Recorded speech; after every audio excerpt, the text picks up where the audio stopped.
सो भाई भौणी माने आज आम आम आस गप शुणा बहिर कबीरंक पिलादिन कहानी शुणा। कहानी कबीरंक पिलादिन। छोट पिलाटिए थिला। से ता सांगमानक सह अधिकांश दिन मंदिर को जाई भजन कीर्तन शुणुथिला। केबे केबे मंदिर रे भजन मध्य बोलुथिला। तार भक्तिभरा भजन शुणी गाँ लोक माने आश्चर्य हेउथिले। से पाठ पढ़ा सहित घरे लुगा बुणिबारे बापांकु साहाय्य करुथिले। दिने ता बापांक देह असुस्थ थिला।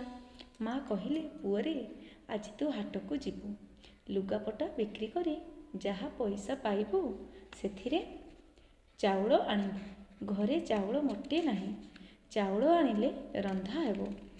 पिलाटी लुगापटा नहीं हाट को बाहरिला। शीत दिन होइथाए। बाटरे देखिला भिखारी माने शीतरे थरुछंती। सेमानक पाखरे पिंधिबा पई लुगा, घोड़ाई हेबा पई चादर नाही। ता मनरे दया आसिला। आनिथिबा लुगापटा सब सेमानक मध्यरे बांटी देला। शेषरे खाली हातरे घर को फेरिला। घर पिंडा उपरे चुप होई बसी रहिला।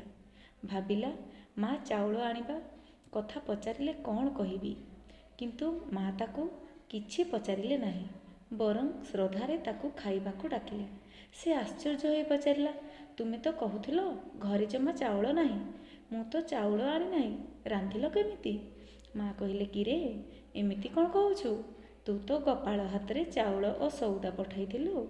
से आश्चर्य होईगला। लुगापटा बांटिबा कथा माँ को कहिला। माँ सबु शुणिले। साधु सन्थ दुखी और गरीब मानक सेवा ही ईश्वरंक सेवा। बोध हुए भगवान श्रीकृष्ण गोपाल नारे आसी चाउल और सौदा देईगले। भगवान श्रीकृष्ण घर को आसीबा कथा शुणी से खुशी रे नाची उठिला। सेही बालक बड़ होई सन्थ कबीर रूपे परिचित हेले।